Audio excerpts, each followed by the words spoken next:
Good morning, ladies. How are you? Good morning. Good morning. Good.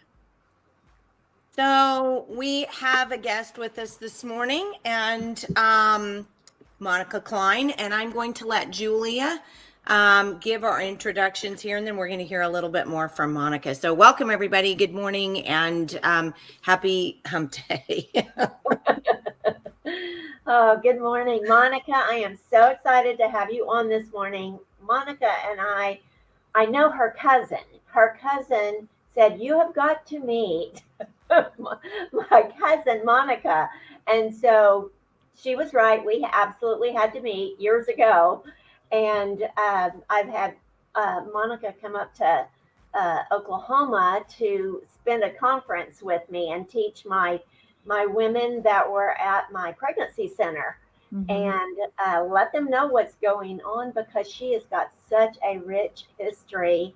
And Monica, I'm going to kind of just turn it over to you and let you give your background, and how you went from your background into your ministry that you have now. It takes a family. Sure. Okay. Well, thank you for having me on, and it's good to see you again, Julia, and to meet you, Jenny. So my past, wow.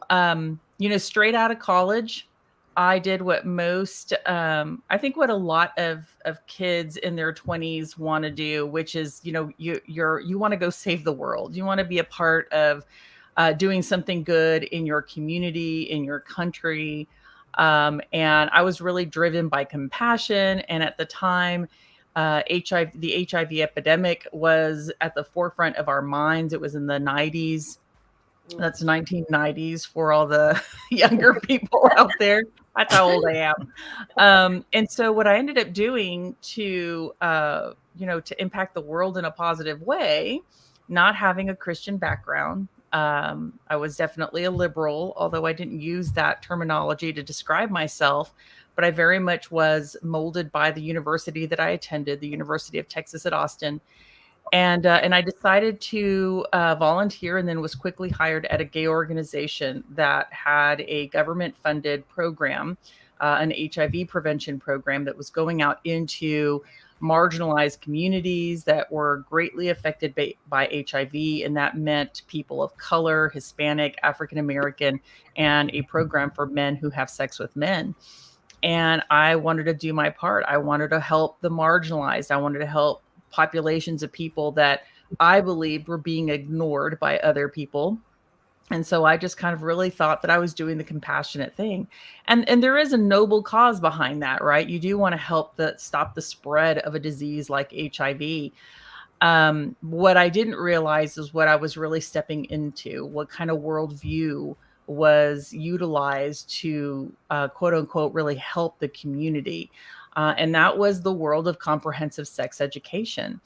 And comprehensive sex education historically started really probably with Margaret Sanger doing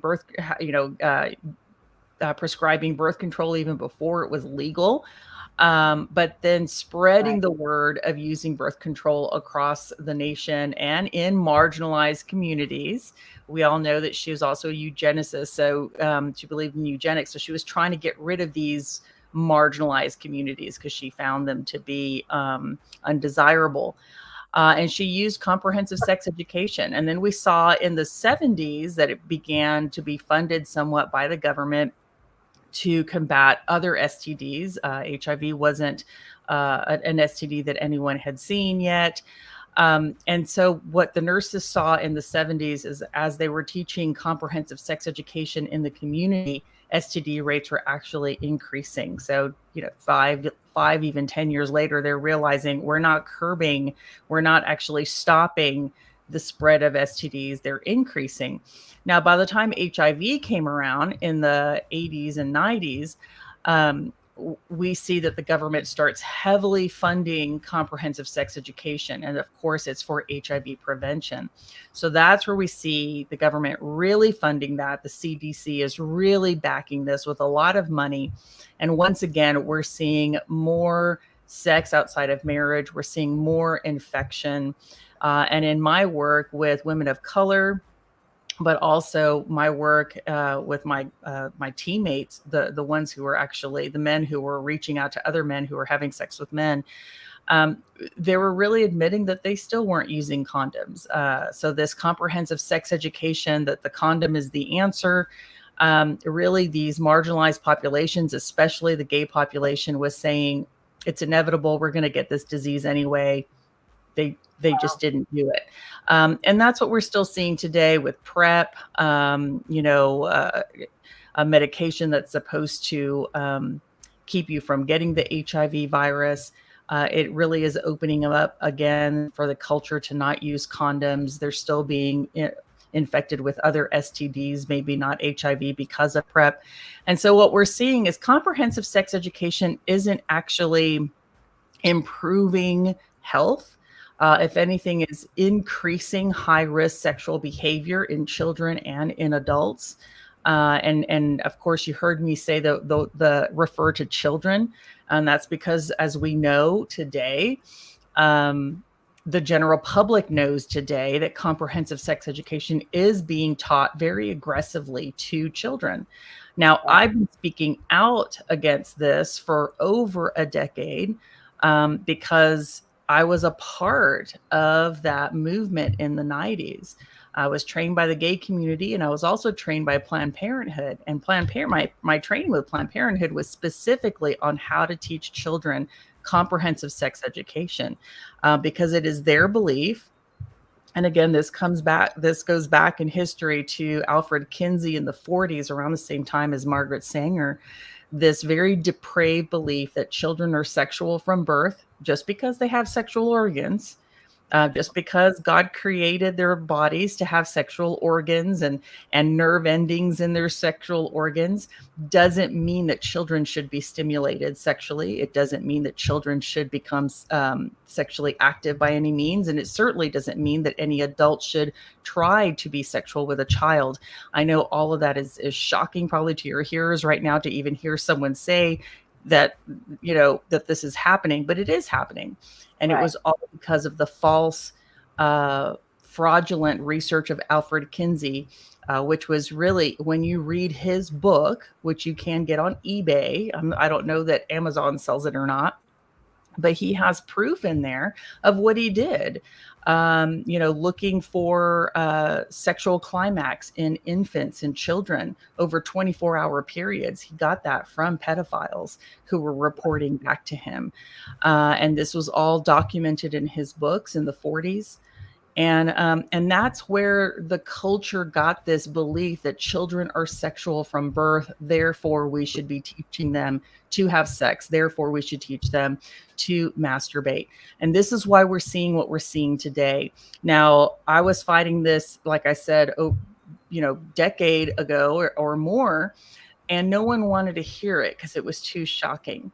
No one wanted to hear it because it was really concentrated in communities that were so impoverished that they were not going to tell or complain to the government or to anyone that it was happening.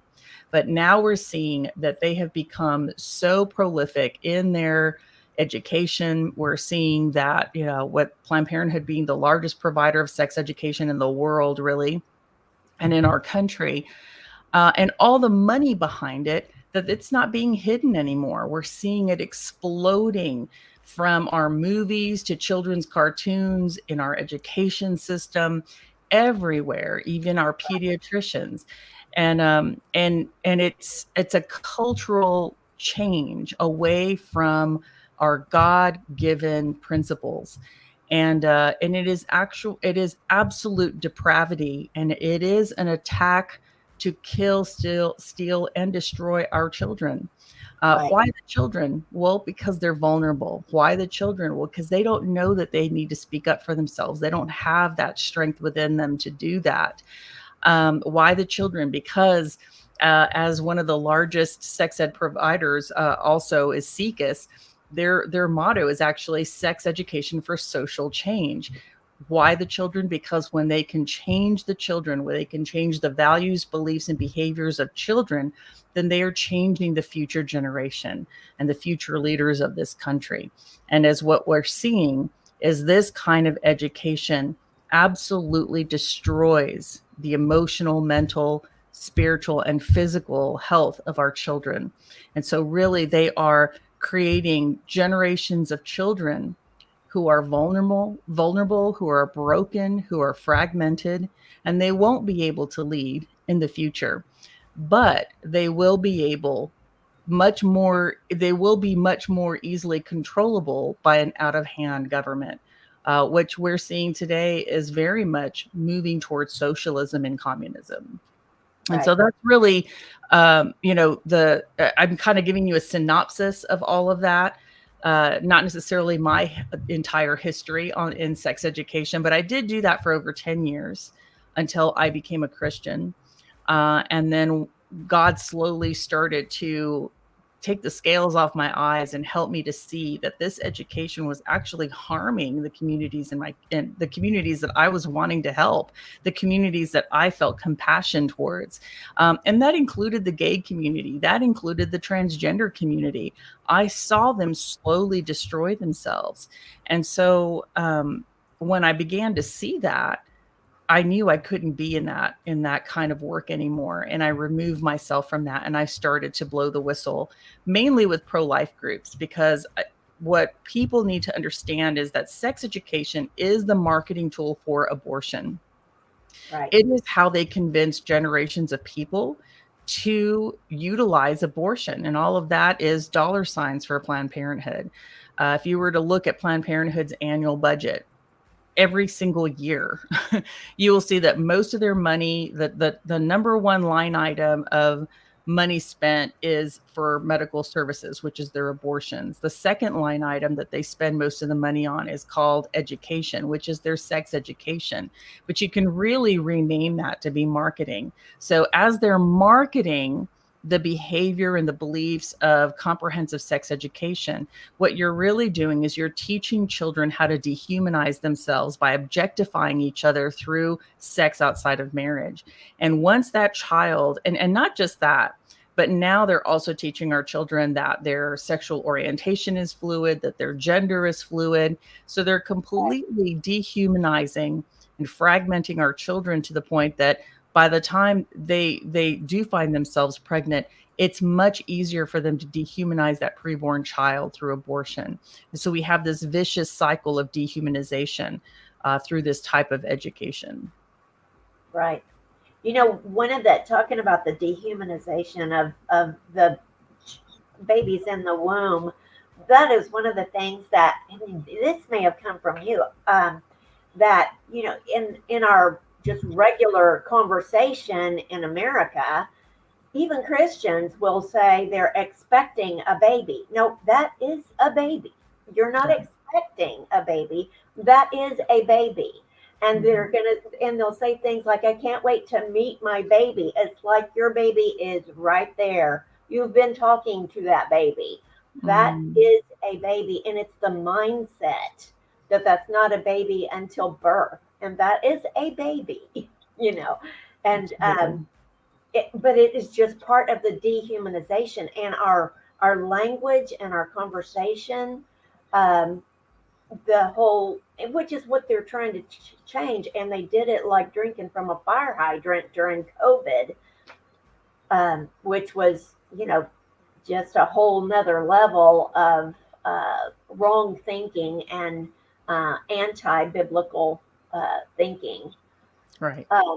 But so tell me a little bit about your transition from when you got out of there became a Christian, got out of there, got the scales off your eyes. And how do you address these things? How do we get the message to people in schools and the history, because they're just like, no, I have to do this because we get federal money, you know. And it's one of the things you just said about Planned Parenthood being the largest teacher of sex ed. Tell me a little bit more about that. And do they change their name for red states, or how does that work?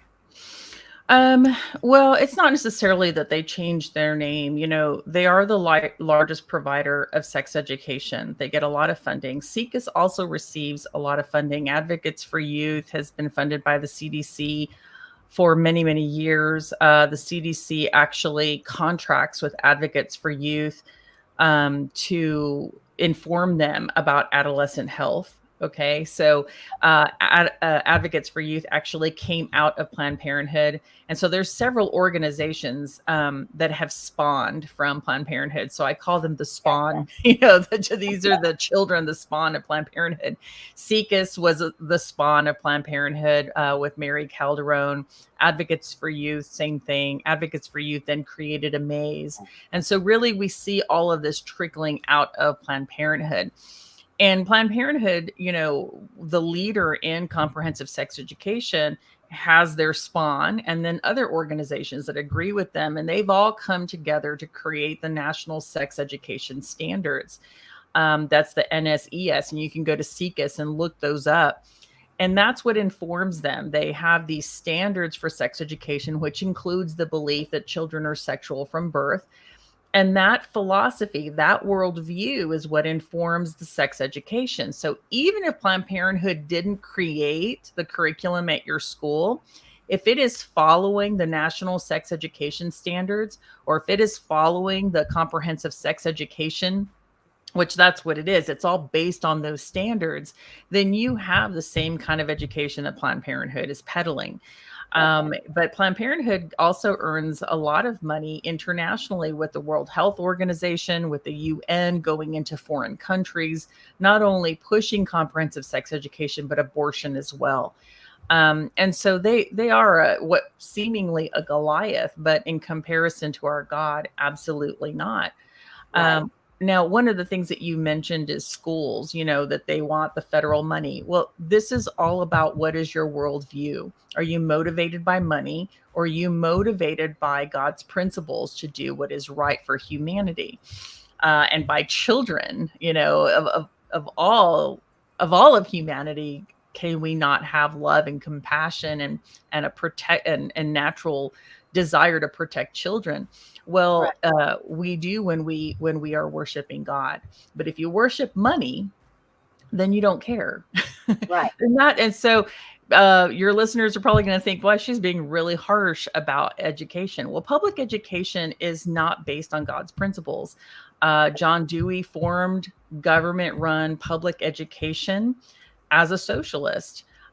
He was he was not able to convince Americans to allow the government to educate their children, because essentially they were homeschooling, or they were, you know, schooling within the church or at home. And so he went away to, I believe it was Sweden. I may be wrong about that. And really, you can read this history in the Crimes of the Educators by Alex Newman. But then he comes back to America with a lot of new tools, and he's able to form taxpayer-funded government education, public school. And it was founded on socialism.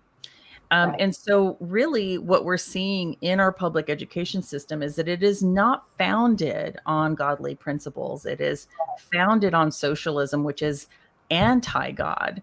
Socialism leads to communism. It's kind of like the first step to communism. And when you read the Communist Manifesto, you see that Karl Marx very explicitly hates God. He literally says that in the Communist Manifesto.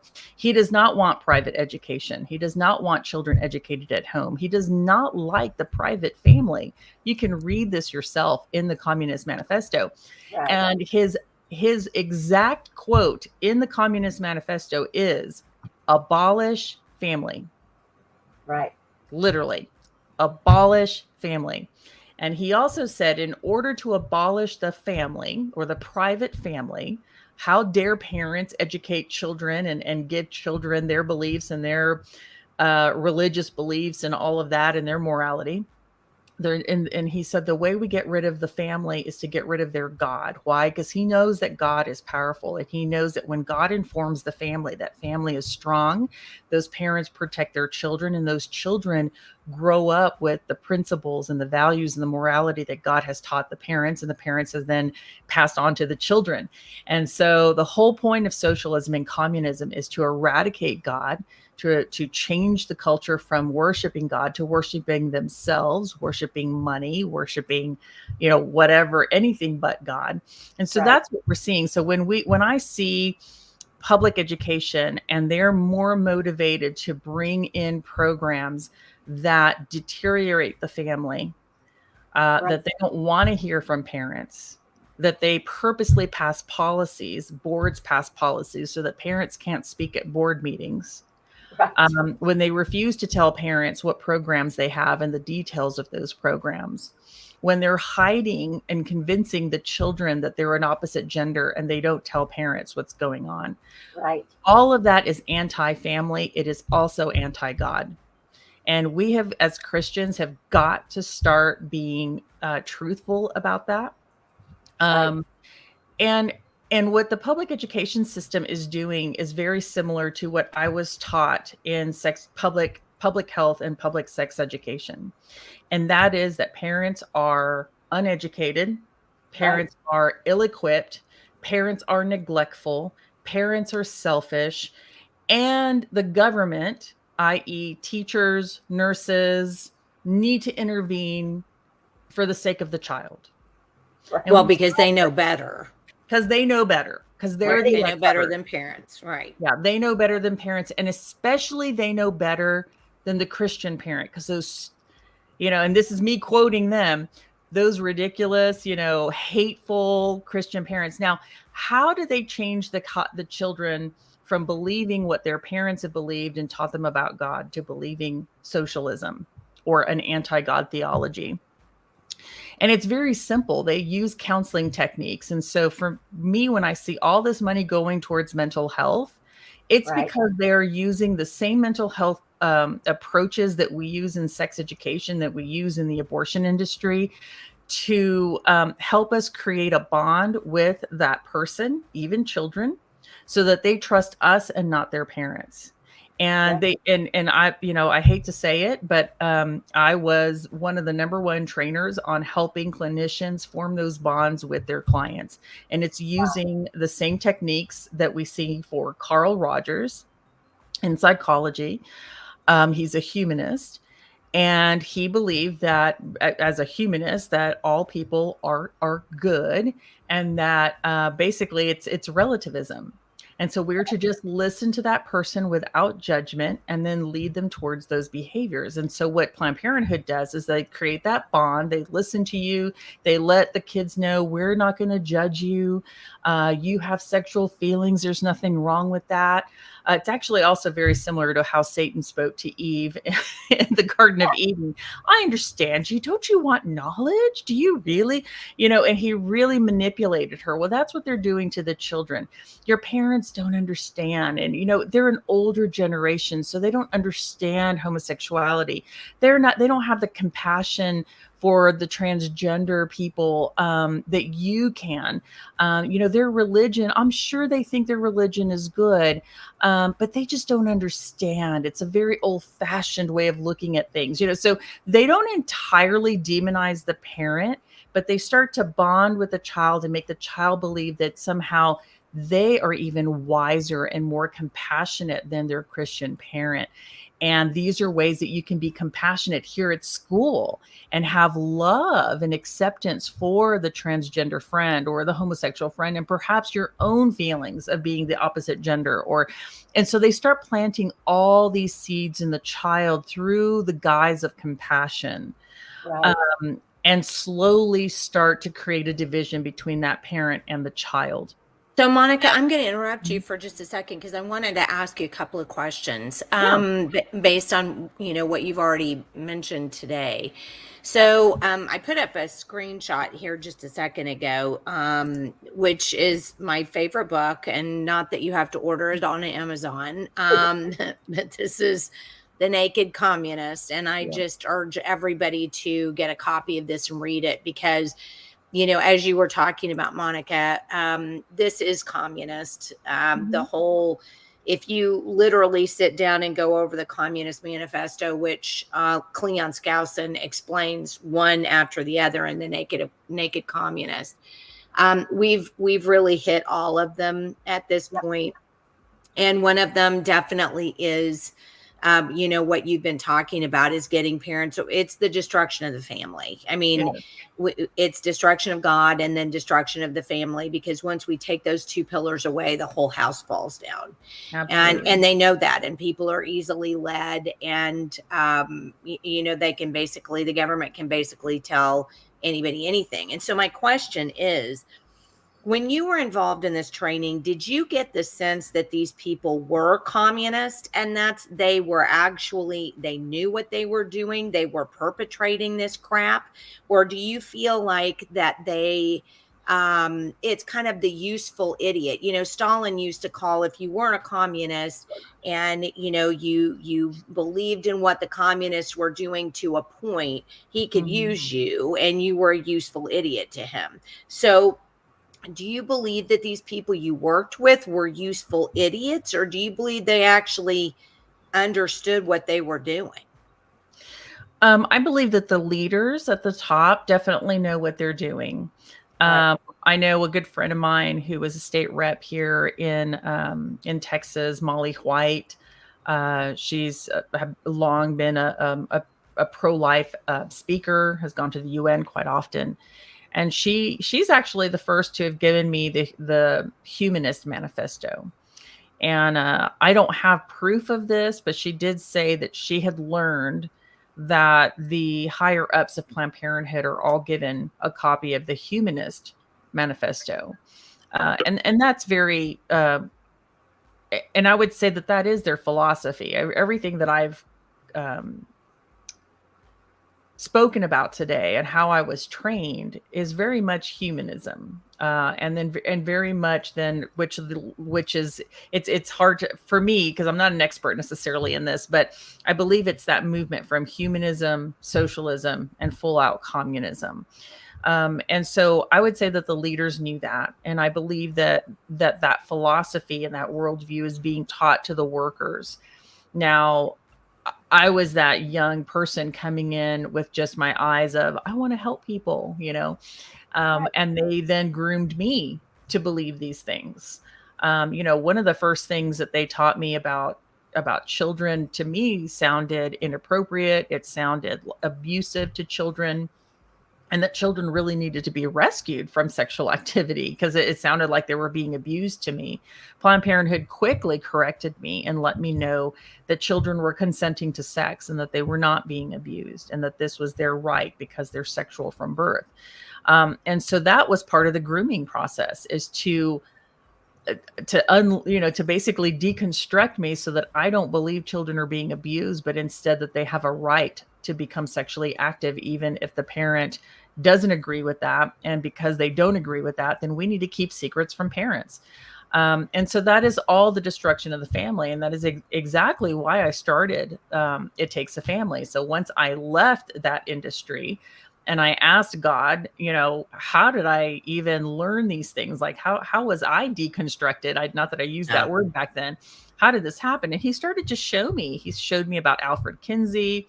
He reminded me that Planned Parenthood consistently, because at some point I was a Title X training manager, and I was actually over the training of Title X clinics in Texas, New Mexico. And explain Title X. Title X is family planning money. And so that's government money coming from it's federal money coming from Office of Population Affairs. It's assigned to each state, and then those state health departments disperse it to clinics around their state, usually the federally qualified health clinics. And that money is specifically for family planning. So pap smears, birth control, the first, just the breast exam, not mammograms, but just, the manual, just kind of a woman's wellness exam. Now, what listeners need to know about Title X is that the language of who that money serves is women of childbearing age. That means any girl who's in Right. puberty. Right. And for Planned Parenthood, 9 years old was probably the Right. youngest that I saw being served by Title X money. And that is without parental consent. Well, So you can, yeah. I mean, a child can't consent at 9. There's no way. So obviously, if this is going on, it has to be without the parents' knowledge. Well, and what I mean is that the clinic can legally serve a 9-year-old girl without Right. her parents being there. That's my point. So yes, minors cannot consent to sex. So why do we have a federal program that is giving them a free service without their parents' knowledge for an activity that they cannot consent to? None of that makes any sense. And so what we're seeing, I manage the training, the clinician training for that for several states. And what Planned Parenthood would tell me at my trainings to them is that parents are a barrier to service. And I heard that over and over again over the years. And I said, what do you mean by that? And they said, well, as soon as a parent knows that their child is coming to our clinic for birth control or any of these things, because that's all they do is sexual services, then that child, we never see that child again because that parent won't let them come back to the clinic. And so they're like, so parents are a barrier to our ability to provide services. So they knew that parents were a problem for them. It was going to hit their bottom line. And so they needed to keep parents out of the way. So keeping secrets from parents is important to them. And the government helps them do it through Title X.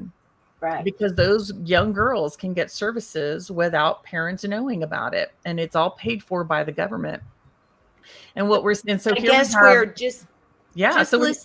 Mhm. what you're saying. It's just shocking to me that these people, I mean, what you said earlier was you were groomed to do this. You were deconstructed. Your ideas, when they were telling you about this, you were like, ew, that's nasty and gross, right? Yeah. And then finally they, groom you and break you down so that you're like, oh no, it's their right to be able to have sex. It's so that's the other thing, right? Is making children adults, right? Mhm. That's what we're trying to do right now. Get the voting age to 16, all this kind of stuff. The faster we can make children adults, the faster adults can do whatever they want to children. And I think that's basically the bottom line there.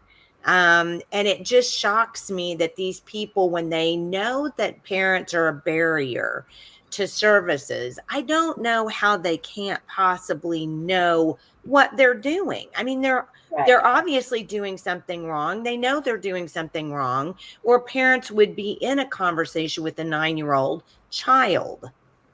Right. Right. Well, and if I have this article from the FBI off their website about what predators do in order to groom a child for sex. And if you were to put that list next to how comprehensive sex education grooms a child, it's identical. And I talk about this on the Mind Polluters. If you haven't watched that film, go to fearlessfeatures.org and watch the Mind Polluters, where you can see a comprehensive film on comprehensive sex education, social emotional learning, which is mental health in the schools. But basically it's, gain the trust of the child, begin to slowly break down their inhibitions to talk about sex by showing them pictures, having conversations. Once they're comfortable, you move them towards sexual activity. And that's the end goal of the predator. And for Planned Parenthood and comprehensive sex education and abortion industry, it's once they're sexually active, then you want to keep them on that cycle. and keep them on that cycle of getting tested and treated for diseases, getting abortions, coming back for more birth control. And it creates this cycle that allows that child to now grow up and be dependent on their services. In addition to that, we now have, or we're now seeing that Planned Parenthood is also offering gender affirming care, which is really giving children chemicals to castrate themselves, to change their bodies permanently, to stunt their growth, because that's what it does, puberty blockers and all of that. Plus the referrals. So you're seeing that, and that's the vicious cycle that we see in children. Yeah, that's the trailer for the movie. Yeah, I wanted to make sure I got this out there because this looks it's like a great something. way. Yeah, I mean, you don't hear just me on here. You hear lots of people. And what's amazing is the speakers on this film are not people who learned about comprehensive sex education and they want to tell you about it, or they learned about social emotional learning and they want to tell you about it. No, these are people who actually experienced it as a teacher, as a lawyer, as me, a comprehensive sex educator, as a nurse, an STD nurse. We have a human trafficking, a person who actually tracks down traffickers and rescues children. And you see Alex Newman there talking about the crimes of the educators. So you are actually hearing people who have had their hands in this and have discovered all these things. You see Ken Ham talking about the Christian worldview. And so it's packed with amazing information. It's not hearsay, but it's actual people who have experienced this and are working in this. And so it's a great film to show your community. So let me ask you this: how do we? I mean, I can go back and collect it, but how do we get this? How do you find this to see it? Oh, just right there at the that you're on IMDb. Yeah, IMDb. This is right. Just the go teaser to for it. You would want to go to fearlessfeatures.org. Okay. Fearlessfeatures.org, and you will see that they have several movies. They're about to come out with Dysphoria. I'm in that film as well, a very small part, just amazing people in that film to talk about dysphoria. Yeah, there we go. To talk about, what's happening with the transgender movement and how it's affecting children and families. In Wood Drive, it's actually about Klopfer. If y'all remember him, he's the abortionist in Indiana who died. And after dying, his children going through his house, and he had junked cars in his yard. They found, I don't remember, but thousands of baby remains that he had collected from his abortion clinic that he kept as trophies in his home, in cars, in trunks of cars. It was horrible. And the children were, they reported it to the police. And so that's also a movie, a documentary that's really worth watching as well. Fearless Features is a ministry of just a husband and a wife, Mark and Amber Archer, and they're doing phenomenal work. They have children of their own, strong Christian couple with an amazing testimony of their own as well. But well, I put that in the comments for people to find, fearlessfeatures.org, because I think, Monica, you said something early on, and I'm going to bounce off of that a little bit. You said about 10 years ago, I was telling people about this and they weren't listening. Well, I mean, Julie and I know something about trying to tell people things that we're way beyond the curve, and it takes so long for people to catch up. And it can be super frustrating. And really, I think only God gives us the impetus to keep going, because if we were doing it for people, we would have quit a long time ago. Do you see anything? I think, I, over the years, as a homeschool educator, have seen a rise in homeschooling. Yeah. And I think COVID, even though, I'm one of those crazy tinfoil hat people, it's not gray hair, it's tinfoil, even though I'm one of those crazy tinfoil hat people that believes that, there was a specific reason for COVID, and it was for those in charge to find out how far we were going to actually follow the government and do what they suggested. But beyond that, I think during COVID, people woke up on a large scale as to what was going on in our public schools for certain, but also kind of the scales started falling off the eyes of I think a lot of people. over a lot of different things. Do you feel like that we're coming to a point in time where people are going, oh my, are you kidding me? This is really going on in schools. I mean, do you think we're there yet, or do you think we've still got a ways to go? We still have a ways to go. We have a lot of families that don't agree with what's happening, but yet they, how do I say this? They want to believe that they're protecting their own children. Right.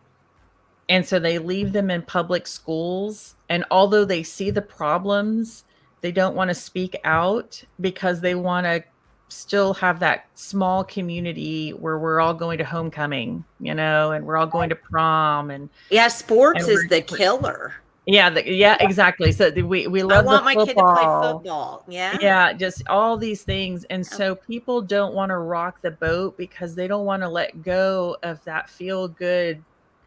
What I think is what we had historically was this feel good, all American public school, eating a pickle and popcorn and watching the football game and cheering and and I miss that too. Well, and they've been, what John Dewey wanted to do all along was make the school the center of every community. He has been very successful at doing that. Ask any real estate person, what is the first thing people want?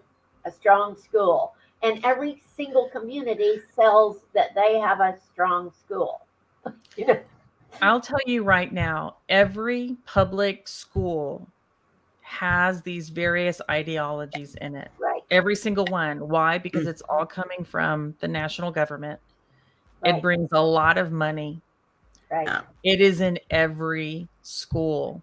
Every teacher uses social emotional learning in their class. Every teacher is asking your children about their feelings.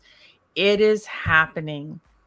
If my opinion is that if I were to look at an environment and I recognize that it's unhealthy, that they are abusing my child by psychologically manipulating him, right, then I am going to remove him from the unhealthy environment. Right. Public schools are an unhealthy environment. Right. And even that attitude, even wanting to do that makes you the outcast in your own community, even with Christians. Yeah. Even with Christians. It's true. And right. So, Monica, I want to jump to something. I'm going to pull into the stream. This is a PowerPoint presentation that I made to the House Education Committee, had an interim study on sex education in public schools and whether it worked or not. And I was just going to flip through a couple of these slides because we found exactly what you found, that in Oklahoma, the stats of teen birth rates may be going down, but what's going up is 2 times the state rate is HIV, 4.2 times the state rate is chlamydia, 2.5 times the state rate. This is all in 15 to 19-year-olds, by the way, who are in public school, is gonorrhea. Syphilis, 2.9 times the state rate in 15 to 19 age kids in Oklahoma. So we have, you mentioned it, and this is part of the reason why I'm bringing this up. You said that Planned Parenthood were the ones that were, pushing this.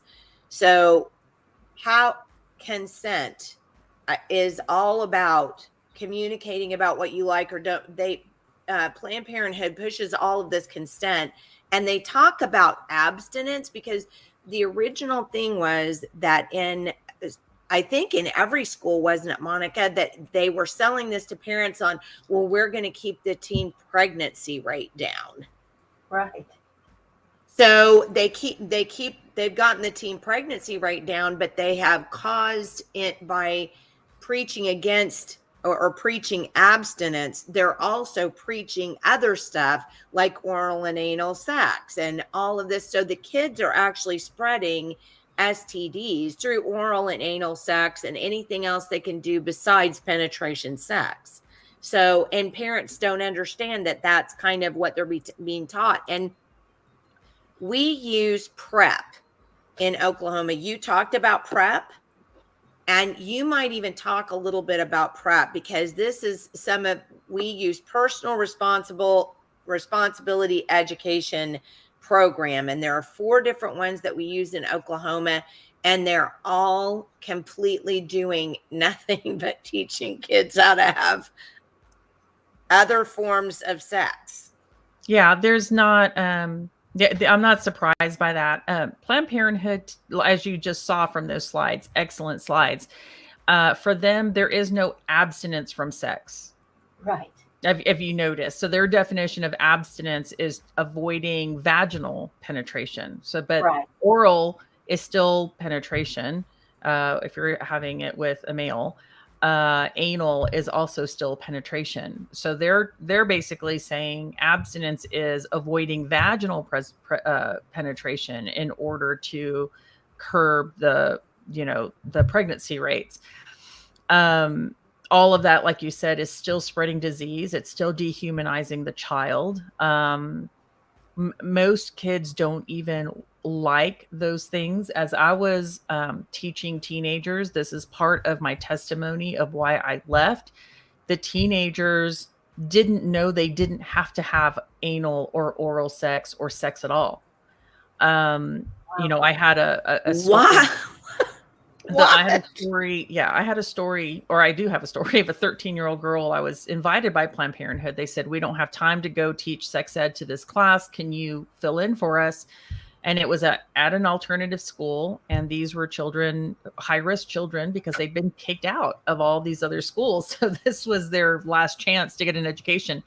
They were about 13 years old, and it was a co-ed class, boys and girls. So I just want you to imagine what a 13-year-old looks like. It's a child. It's a young child. And so I went in there doing sex education like I normally would, which was writing the different forms of sex on the board, a whiteboard, along with the bodily fluids that transmit disease. So I had on the board oral, vaginal, anal, and semen, vaginal secretions in blood, and started the conversation about transmission and such. And a little girl raised her hand. 13-year-old girl, beautiful, tall, slender, dark, clear skin, just gorgeous girl, braided hair all the way away from her face, just beautiful girl. And her question was not to create any kind of, reaction in the classroom. It was an honest question. And honestly, no one even reacted to her question because it was so commonplace for them. And she said, ma'am, and I'll clean up her language just because of your viewers, but it's still graphic. She said, ma'am, when I'm involved in this activity with boys, I gag. Can you teach me how to do it better? So she actually explained what she was doing in the terms, and I just cleaned that up for you guys. But it shocked me when I'll admit, it still kind of shocked me because I have a little girl in front of me asking me about a technique. I'm like, what? But I wanted her to understand what she had just asked me, because what she wasn't saying is that she didn't like it. Right. She didn't like it. And instead of saying, I don't want to do it, she's asking me for technique, or something. And so I repeated the question to her so she could fully hear and understand what she had said. And so I said, it sounds like when you're in this activity, you react this way. And it sounds like you don't like that reaction. You don't like this happening. She said, that's right. I don't like it. But maybe if you teach me how to do it better, I can start liking to do it. And I said, well, let's start there.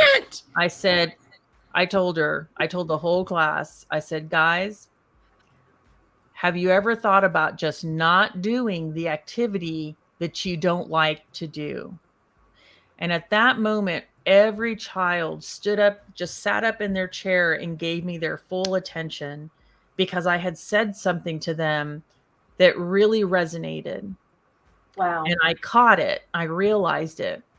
And I said, guys, do you realize that you don't have to have oral sex? You don't have to have vaginal sex, and you don't have to have anal sex.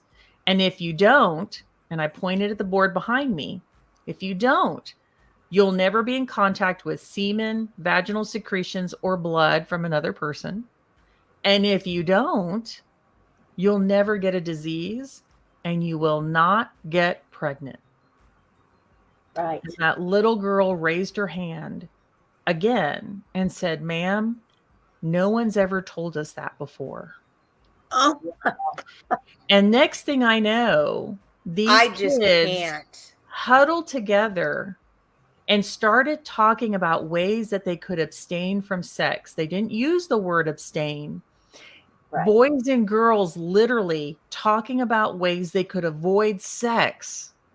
And they had answers like this, and had nothing, not like what you just saw on that slide. Planned Parenthood said that abstinence was oral and anal sex, Correct. masturbating, mutual masturbation, Yes. heavy petting, taking a bath together. That's all a bunch of, I'm sorry, BS, right?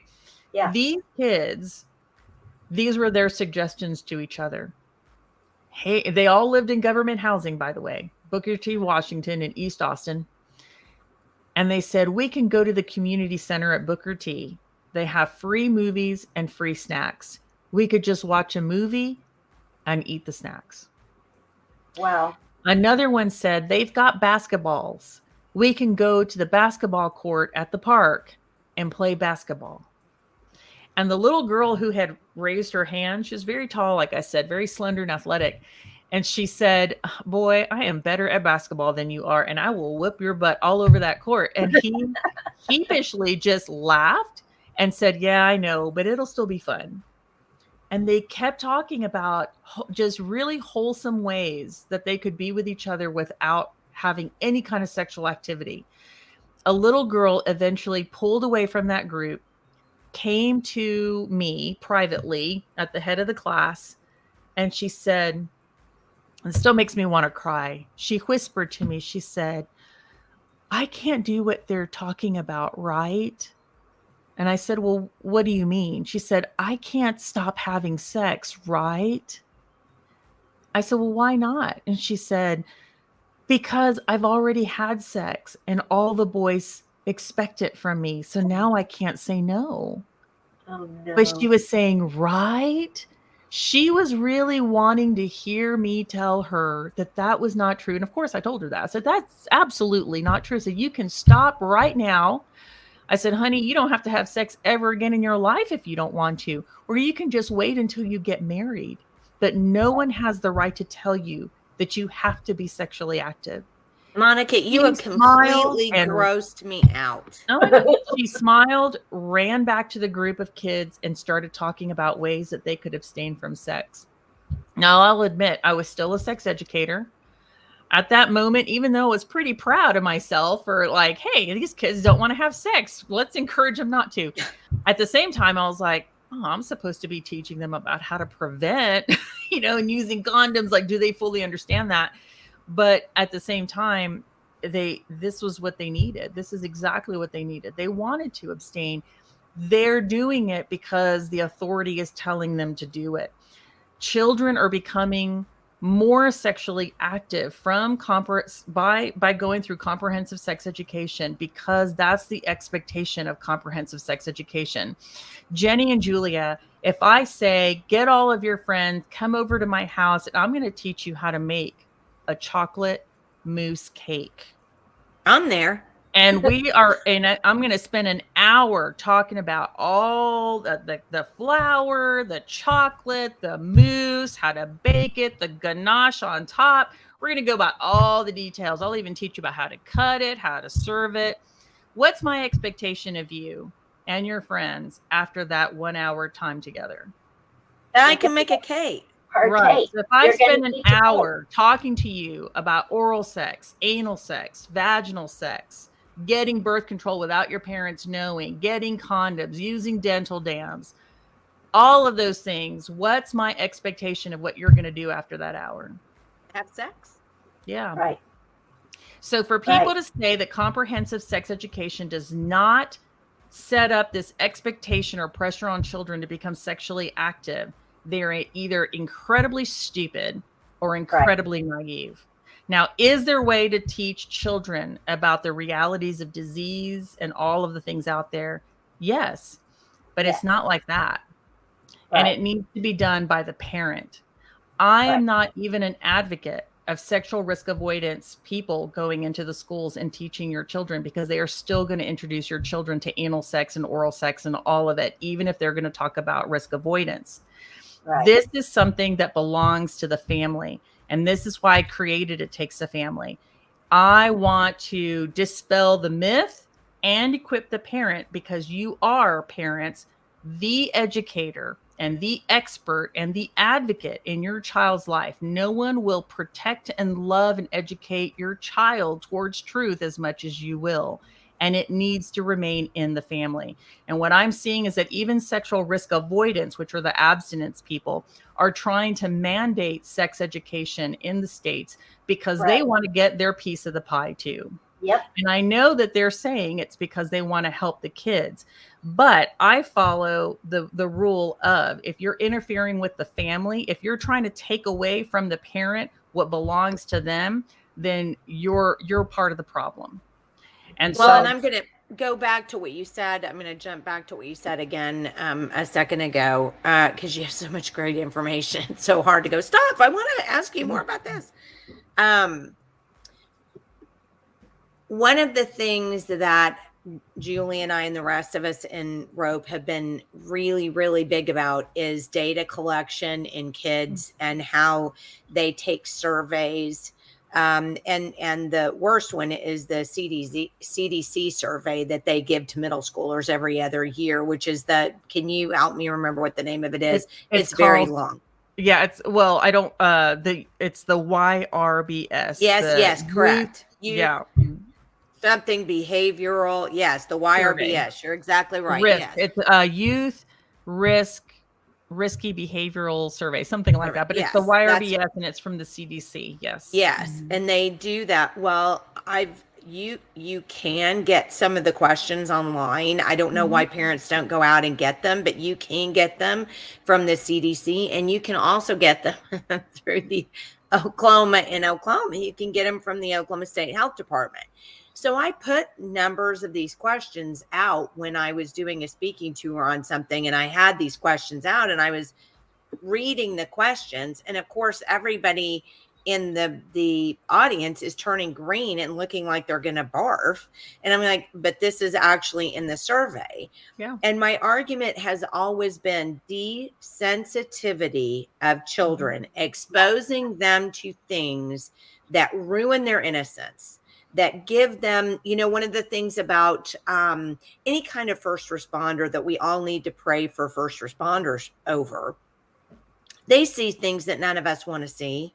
They see things that they can't wash their eyeballs and get rid of. They see things that run through their brain constantly because they're things that are horrifying to the human perspective. We try not to think about any of those things because it would make us scared to go out, right?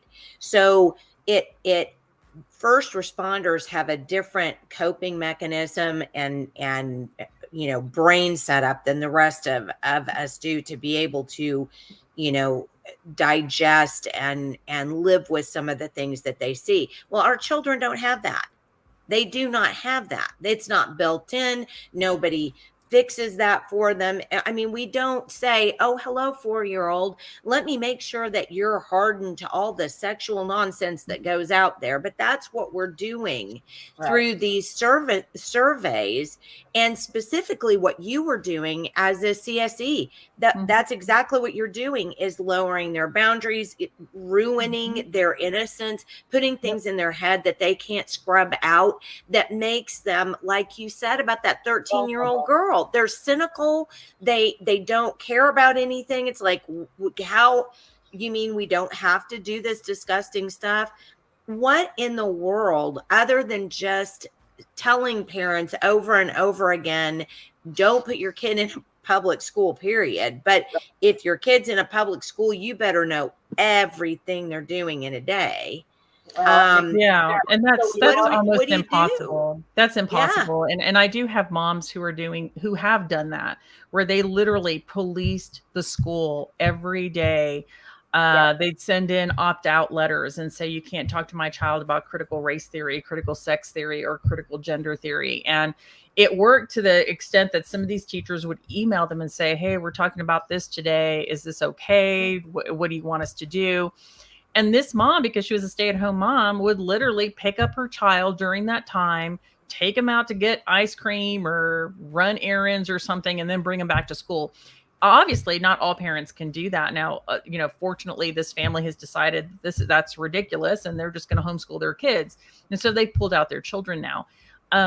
And I know that there are some parents who maybe cannot do that. I was a single mom for 9 years. What would I have done? I'll tell you what would I have done, because I have thought about it. Last thing I wanted to do was move back into my mom's house. But if it meant that my child would not be abused at school with these ideologies, then yes, I'm going to go live with my mother so she can care for him while I go work. I would have made that sacrifice for my child. And that's what we need to do, is make some sacrifices. We need to make some sacrifices for our children right now, because these are our children, and they do not have the mental capacity, the emotional capacity and maturity to fight these things off. They will cave. Right. They will cave, and they're not going to tell you about it anymore. They might complain at the beginning, but they don't want to see mom and dad coming and complaining. They don't want to hear the complaints at home every single day. They don't want to be labeled a hater at the school. They don't want their teachers to not like them and be seen as the difficult kid or the difficult family. And at some point, that child is going to cave. Yeah. We need to rescue our children out of that environment. And you're absolutely right about the desensitization. I'm worried about even how we are being desensitized. Cuties came out, and I just knew that everyone was shocked by cuties, but now we got used to looking at cuties, or a film like, oh, there's another film just like Cuties. And now we're not doing anything about it. Now it's the drag queens. Now it's what else is next? What else is next? And so in many ways, even we have to be careful that we're not being desensitized anymore. And yes, it may mean that you're going to give up a lot of things. You might have to give up your Netflix. Oh, no. You might have to give up those cartoons that you would have rather your kids watch so you can do something else. But now they're showing all this and a rainbow everything. Well, we make sacrifices for our children. And I think it's healthier for our kids to not have so much technology. I know it is. I know it's healthier for the parents as well. Every parent's going to have to figure that out for themselves. And the three of us have said, we're the messengers. We're doing the hard work of putting it out there so that other parents who may not have the time to do or the stomach to research it, we're bringing it to you. It is frustrating. I've seen parents or moms, stay-at-home moms, who are excited to be an activist instead of just pulling their kids out of the school. I'm like, you're so busy fighting it. How about rescue your child and keep fighting it? But why are you going to drop off your child in the war zone and then fight it all day long? That's just, no, you protect your child. You protect the vulnerable. So I know I'm saying some things that are probably going to challenge people and make them upset and get them angry. But well, I'd rather you be angry at me that I'm encouraging you to take your child out of an unhealthy, very dangerous environment than be angry at me for sexualizing your child. What, so be mad at me for telling you something good. But at least I'm not sexualizing your child. And what's interesting is, I was desensitized for many years. When Planned Parenthood, they did groom me. I said, they told me all of these horror stories of 9-year-old girls coming in. It was horrible. All the things they told me about what they were finding in these children in their clinic. And my first comment was, you've convinced me. How do I help protect kids from having sex and being involved in these activities? How do you help me do that? And they immediately corrected me and said, no, dear, they're consenting. This is what they want. We're just going to teach them how to do it safer. That is their worldview. That is not protecting children. That is putting our children on the altar for Satan to do his will upon our children. And so this is an absolute battle. It is a spiritual battle, but it's also a battle that we actually can tangibly go and remove our child from that environment. And I'm encouraging you to do that now. Right. It's again, it's totally up to you. But I have friends who have decided to sell their home and buy a less expensive home, so that they could afford bringing the kids home and mom not working. Um, they've I've got parents who have sold their second car and live off of one car. Is it a horrible, terrible sacrifice and adjustment? It was, but they were really grateful to protect their kids because they just saw the schools deteriorating more and more every year, and watching their children's friends becoming more and more depressed because of what they were being exposed to. You Um, know, we had Sam Sorbo on our show several weeks ago, and she said something that Julia and I just kind of went crazy over. She said, you know, you put these lists, you know, in pros and cons, right? So you make pros and cons lists. Well, there's a pro to staying home, here's a pro to going to public school, right? But she said it's not a pro and con list, it's a priority list. Is your priority public school or your kid? Right. Where's the priority? Is it the second car or is it your kid? Yeah. And schools are actually talking about sending messages. Your schools actually, since COVID, are locking parents out.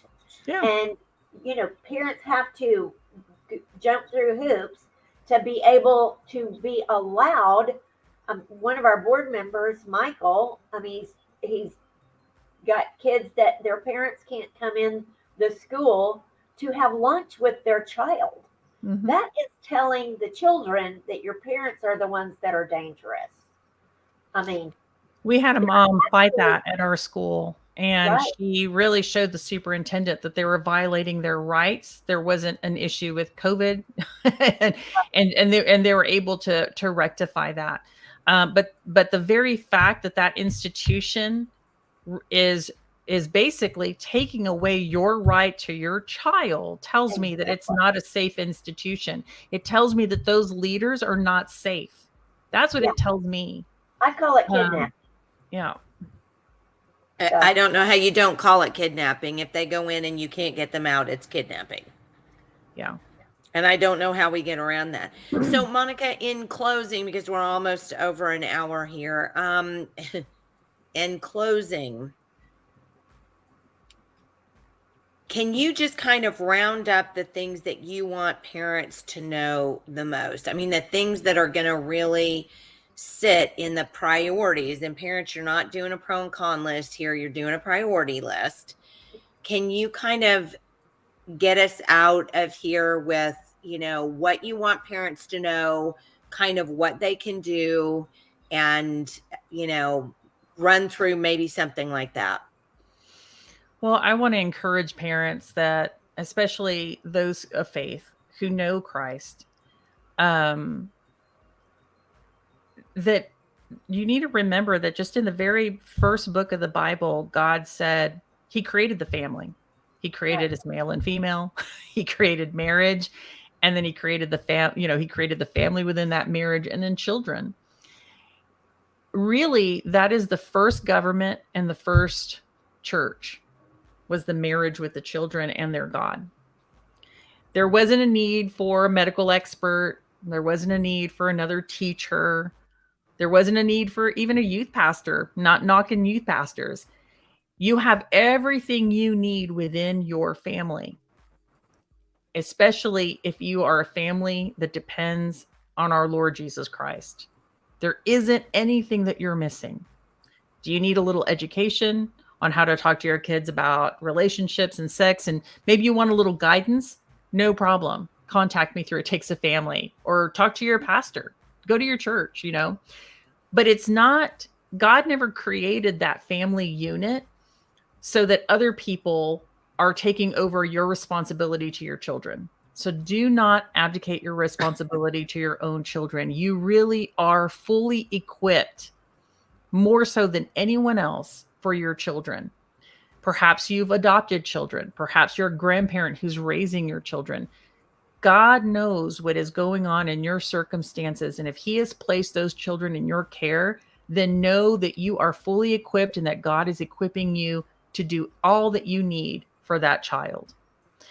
There are options. If you're wanting to get out of public school, I highly recommend Public School Exit. I think it's .org. Yes. They give you great resources on how to exit public school and how to start the homeschooling. And what's great is that the resources that they recommend are not Common Core, and they're homeschool resources that are not tainted or biased by socialist or communist ideologies. And so they're very, you can trust the resources that they're suggesting. And just really don't do this on your own. Start reaching out to other parents in your community. You might do pods, you might do micro schools, you might do one day academy. There are so many people out there who are already doing this that you can glean from. I just want to emphasize that you have all within your power. And really, it's your children who are looking to you for leadership. A lot of times they're like, oh, I don't think so. My kid is rebellious. My kid rolls their eyes at me. Congratulations. They're normal children. If they're rolling their eyes at you because you've set a boundary, then you're being a great parent. You've got to set those boundaries with them. Our children are looking for us to lead. Our children are looking to us to set those safe boundaries for them because they are not capable of doing it for themselves. They need you to help them do that. And especially when it comes to technology and pornography, you've got to help your children do that. I have a story of a man who shared that he got lost. He was actually raped by a man. He never told his parents. That then started this horrible cycle of him having sex with men, meeting them online. He was destroying himself. He admitted, he was now a grown man, but he admitted he had no control. He was raped, he was being abused, but for whatever reason, he was still involved in all of it. And he was looking at pornography. And he said, now he's a grown man writing this article. And he said, when I was just a teenager and I was sitting in front of my computer, all I wanted and desired was for my father to walk in and catch me and make it stop because I couldn't do it myself. Wow. He needed his dad to be nosy. He needed his dad to get on his computer or get rid of it. He needed his dad to be a dad, to find out what was going on in his son's life and to make it stop. That was his greatest desire. And so parents, there's this cultural belief in the worldly culture says that children should have privacy in the home. They should have private phones, private this. There is no privacy when it comes to parents and their children. No. There were simple things, of course, when they're changing their clothes, whatever, the common sense stuff, but they need you. They need you to be the leader that you are their leader, and they need you to be doing that to help save them. They're not capable of doing it for themselves. They need you to do it for them. And so I just want to encourage parents to do this. And then not only, I think that's the first step, is lead at home. This is what I say with It Takes a Family.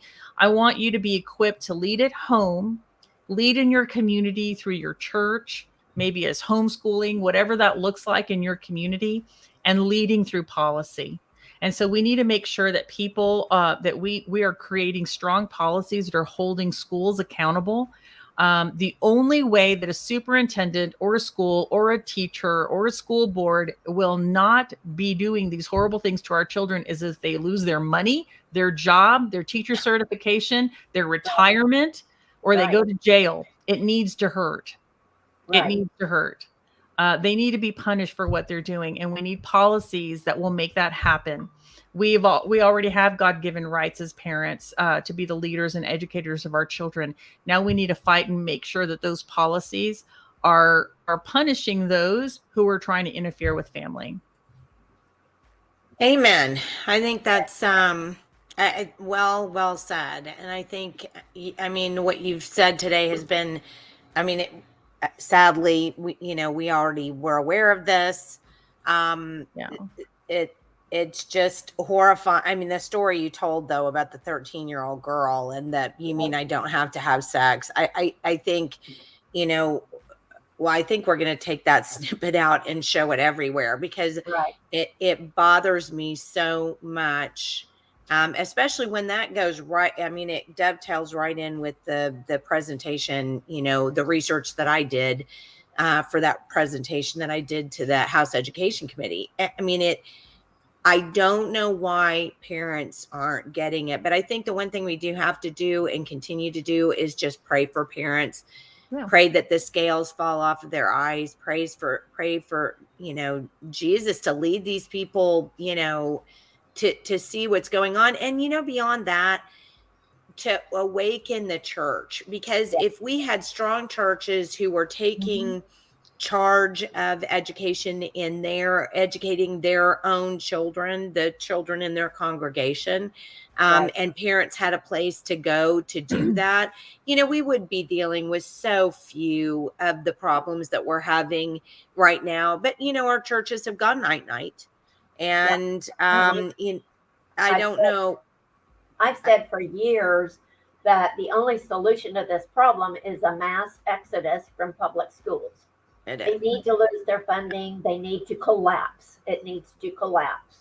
Yeah, we Because need to boycott the public school. Yeah, just get out of it absolutely. altogether But and make here's the it go problem, under. Monica. How do you boycott the public schools when you have the Oklahoma legislature giving the largest investment in public education of my tax dollars that we've ever had? They every year they complain about public schools and then just carte blanche hand them, More, the more biggest money. pie of the biggest part of the monetary pie of the budget. It's just ridiculous. I mean, it's I don't know how you get there. I don't know how you boycott public schools if the legislature is just going to continue to, overfund these places. So, Yeah, I guess two things is the government and the public schools are doing, I don't know how to say this. They're doing what the church has failed to do to an extent. yes. And it's a, Meaning the schools are socialist. So they're really providing all these services. Children are hungry. Children need Yeah. clothes. Children need mentors. Children need mental health. Children, oh my gosh. So all these social services, right? And they're Nature putting all abhors this a money. vacuum. The schools love it because they're getting tons and tons of money for all of this. yeah, lots of But people make a lot really, of money. it's the community should be providing this, and the church. The scripture tells us that we are to serve the widows and the orphans. When you Right. look at the definition, it is for widow and orphan, because I kind of wanted to see what it meant in the Greek, and it was the same thing. It was to be without a man, to be without a husband, to be without a father. And so to me, it even meant the single mother. Maybe her husband didn't die, but the man is not there doing what he has been created to do. That's another Okay. thing. Yeah. And so we need these families to start, we need to be praying that our families will be intact. We need to be praying that God will equips us as the parents that we need to be. But we also need to be praying that churches are doing what they were created to be as well, and to serve the community instead of abdicating as well to the school that feeds the children and the school that clothes the children or provides them with counseling, when we could be providing biblical counseling from the church. And so we need to start Absolutely. serving from the church as well and speaking out against evil. It's not quit being worried about politics all the time while our children are dying. Right. We need to speak against evil, and not just against evil, but we need to be preaching the goodness of Christ and helping and strengthening our families with their full submission to Christ within their family. And so there's so much that I know that we all need to do. I'm not perfect, and I'm not saying all this by having a perfect family, because I don't. But I think that that's exactly why God has led me down this path, because he's shown me this is the way that you lived. And I saw the way that it was destroying me and my son. And now with Christ, how things are better. And so it's this progression that there is no perfect family and there is no perfect church. We're not looking for perfection, but we Right. are to be at the feet of Jesus Christ and allowing him, the perfect Father, the perfect God, to help lead us in the way that we need to be going as the leaders over our own children and within our own community. And so it's not necessarily an easy answer, but it's also a very difficult problem that we're facing. But I do believe that answer is our faith in God, strong families, and strong churches. But we have to Right. take action. Absolutely. Well, Monica, thank you so much for being with us today. You've just been a blessing, and thank you for all that you're doing, and your voice. I know, the powers that be don't want you out there telling people what they taught you, and good for you for doing that, because the only way that we win is by pulling back the curtains on the darkness and shining the light. And people need to know all of these things in order to get, to help them open their eyes and see, what's going on. So thank you, Monica, Oh, thank and God you. bless you. And Yes. thank you for being with us. And So good to see you again. Yeah. yeah, Well, Jenny and Julia, I will say that God has really humbled me in the last year or so. And you're right. It's a hard thing to be doing, to expose darkness over and over again. And you would think that I would be desensitized to a lot of it. But when I came to Christ, he made me sensitive to the evil, so it used to be that it didn't affect me, but now it does. So it affects me, as very much so. And there is a spiritual battle, especially yes, for us who are speaking out against it and yes. speaking for what is best, which is our life in Christ. And so I'll just ask the two of you and your listeners for prayers for your word, but also for me, because it is hard. Sometimes it is a struggle, a spiritual struggle to keep going. So your prayers are appreciated. Wow. You've Thank got you my so first there. and absolutely. And thank you again, Monica, and you have a blessed day, and thank you again for your time. Thanks, guys. Bye-bye.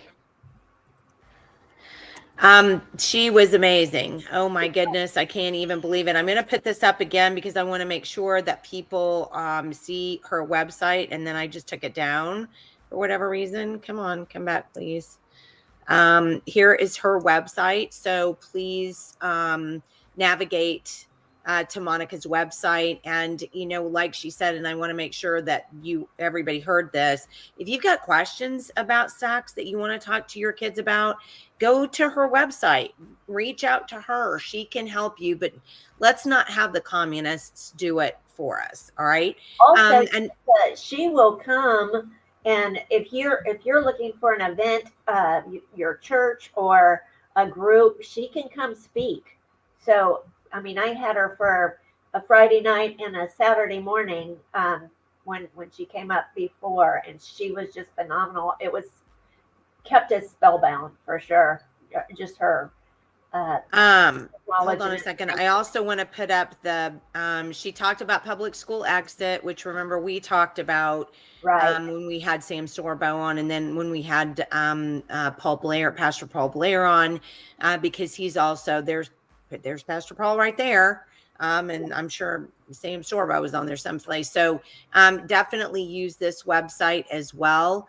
I want to kind of hit that Fearless Features website that Monica mentioned, because she also is in the movie, and I'm not sure why it's not coming up. Hold on a second. Where did it go?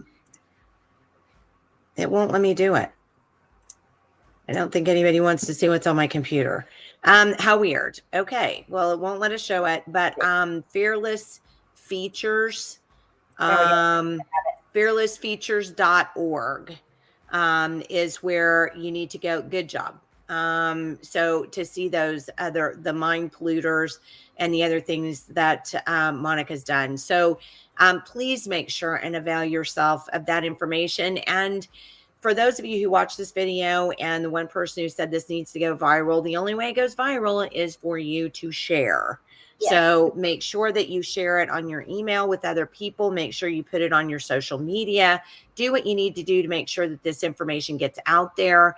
What Monica's doing is a blessing.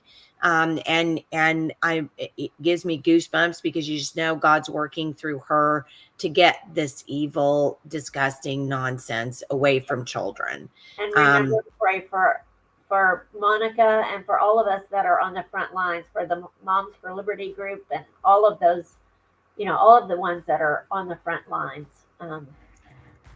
We need prayer. Absolutely, because don't forget, propaganda is what's used, and propaganda is what gets used against those of us that are actually trying to make a difference, because they don't want us trying to make a difference. So be very discerning about the messages that you're hearing. All right. So Julia, I will see you again on Friday when we will have Tiffany Boyd from Free Your Children. Tiffany's a former public school teacher and homeschool consultant who has a worldwide weekly radio show, and it actually reaches millions. She's done some great work. She had a great interview with Alex Newman just recently on her podcast.